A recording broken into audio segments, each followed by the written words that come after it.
दो भाइयों की लड़ाई।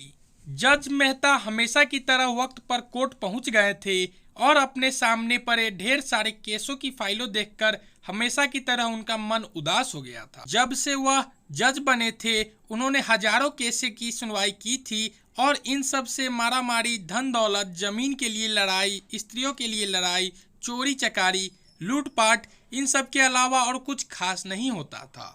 अपने रूटीन के हिसाब से उन्होंने अपने सामने पड़ी फाइलों को चेक करना शुरू किया। दूसरी फाइल उन्होंने उठाई ही थी और उस पर उनकी नज़र टिक गई। उन्हें यह केस बाकी सबसे अलग और खास लगा। उन्होंने इस फाइल को पूरा पढ़ डाला। यह केस एक छोटे भाई ने अपने बड़े भाई पर किया था और केस करने का कारण था माँ की कस्टडी पाना। मेहता जी ने सबसे पहले इसी केस की कार्रवाई करने का फैसला किया। कोर्ट में सब हाजिर हो गए। जज ने सबसे पहले छोटे भाई को अपनी बात रखने का मौका दिया। छोटे भाई ने कहा, जज साहब, मेरी उम्र 50 वर्ष है और मेरे बड़े भैया की उम्र 60 वर्ष है। हमारी माँ जो 90 साल की है वह बड़े भाई के साथ ही रहती है, लेकिन अब मैं चाहता हूँ कि माँ बाकी के बचे वर्ष मेरे साथ रहकर बिताए। माँ की सेवा करने का मौका अब मुझे मिलना चाहिए। मैंने बड़े भैया को काफ़ी समझाया कि अब आपकी भी उम्र हो चली है, अब आपकी सेहत भी अच्छी नहीं रहती और आप दिल के मरीज भी हैं। मैं अभी स्वस्थ हूँ, इसलिए बेहतर यही होगा कि माँ की सेवा करने का मौका अब मुझे दिया जाए।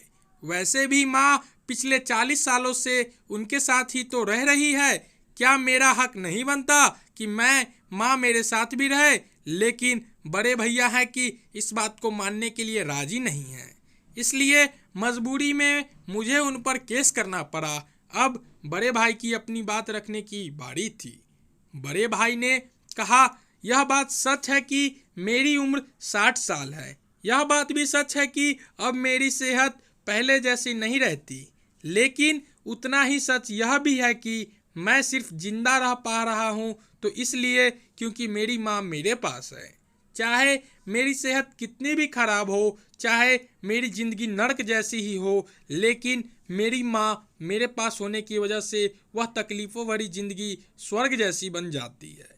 जज साहब, आप ही बताइए, मैं माँ को अपने से दूर कैसे होने दे सकता हूँ? जज ने बड़े भाई से कहा कि तुम खुद कहते हो कि तुम्हारी सेहत अच्छी नहीं रहती, तो भला तुम कैसी अपनी माँ की देखभाल अच्छे से कर पाओगे? यह भी तो सोचो। बड़े भाई ने कहा, मैं अपनी माँ के बड़े अच्छे से देखभाल करता हूँ। आप माँ से भी पूछ सकते हैं, और अगर वह खुद कहे कि उन्हें मेरे साथ नहीं रहना तो आप बेशक उन्हें मेरे भाई के साथ भेज दीजिए। जज को यह बात ठीक लगी और उन्होंने माँ को अदालत में बुलाने का फैसला किया। 90 साल की बूढ़ी माँ बड़ी ही कमजोर थी। वो जैसे तैसे व्हील चेयर से अदालत में आई। जज साहब ने उनसे उनका फैसला पूछा तो माँ ने कहा कि मेरे लिए दोनों ही बच्चे समान हैं। किसी एक का पक्ष लेकर दूसरे को नाराज नहीं कर सकती। आप तो जज हैं, आप तो ऐसे फैसला हमेशा लेते हैं। आप जो भी फैसला लेंगे वह मेरे लिए आखिरी फैसला होगा और मैं चुपचाप उसे मान लूंगी। जज साहब बहुत परेशान हो गए। उन्होंने अपनी पूरी जिंदगी में ऐसा अनोखा केस कभी नहीं देखा था। हमेशा दो भाई अपने माता पिता को एक दूसरे पर थोपते, एक कहता तुम रखो तो दूसरा कहता तुम ही रखो। जज का आश्चर्य तब और भी ज़्यादा बढ़ गया जब उन्हें पता चला कि माँ के पास दोनों बेटों को वसीयत में देने के लिए एक फूटी कौड़ी भी नहीं थी। बड़े सोचने विचारने के बाद जज ने फैसला लिया कि माँ को अब छोटे भाई को सौंप देना चाहिए। ये फैसला सुनते ही बड़ा भाई जमीन पर बैठ पड़ा और फूट फूट कर रो पड़ा।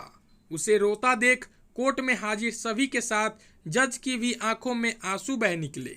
दोस्तों, आपने भाई भाई की लड़ाई बहुत देखी होगी, लेकिन जैसे इन दोनों भाइयों ने अपनी माँ के लिए लड़ाई की, वैसी अनोखी लड़ाई कभी नहीं देखी होगी। इस कहानी से और इन दोनों भाइयों से हमें सीखना चाहिए कि अपने माँ बाप का कर्ज कैसे उतारा जाता है और माँ बाप की सेवा कैसे निस्वार्थ भाव से की जाती है। आशा करता हूँ कि आपको ये कहानी पसंद आई होगी और माँ के प्रति आपका प्यार और भी बढ़ गया होगा। अगर कहानी पसंद आई हो तो ऐसी ही कहानी देखने के लिए हमारे चैनल को सब्सक्राइब कर दे।